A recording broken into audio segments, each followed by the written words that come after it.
when did you become a mother? I was 23 and I was moved out of my mom's house at 18, and I had my son when I was 23, and then 41. Okay. So your first child, were you and the father dating at the time, or what? Oh yeah, we were still together until he ended up being incarcerated. Okay. And we was actually engaged.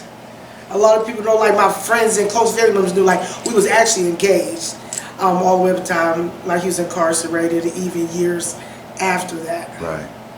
So so he wasn't physically there during the time when your son was growing up. Like he wasn't in town. He was incarcerated. But I know that you felt like it was important to keep him involved. How did you do that?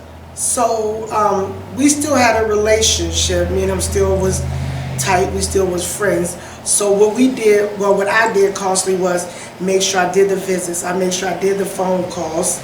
I made sure that he was active mentally, like verbally. He wasn't there physically, but in a way he was, because I still was doing those visits for 17 years, so he knew who his father was. So to make sure they had that relationship and that bond.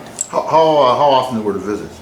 I probably was doing maybe once a month. It all depends on if they had him on this side of Pennsylvania. Sometimes it was a little harder when he was on the further away, especially with a baby. And then some visits wasn't as pleasant. Sometimes the COs would treat the family members as their inmates also. So it wasn't always pleasant, this journey. Right.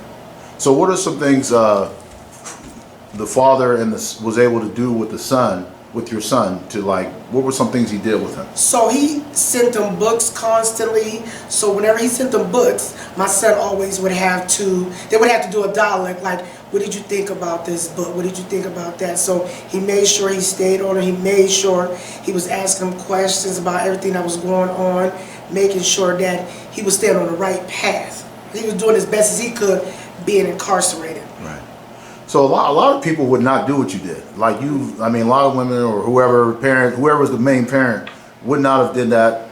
Why did you feel that was important to keep doing this, like keeping your son involved with his father even though he was incarcerated? Because I know I really couldn't do it by myself being out there. Like, it was important for me to make sure they had that relationship. Even though he wasn't out here, I still wanted him to know who his father was. And we still was friends. So I felt like it was important because he could give them those aspects of a man. Because he was out here on the streets for a majority of his life. So he could tell them things that I couldn't tell him being a man, because I'm not a man. Right. Are you and him still close? Oh yeah, we're still good friends. We still talk. He still checks on me, and he's still involved with his son. So we're still good friends. Right. So that's pretty awesome. I think.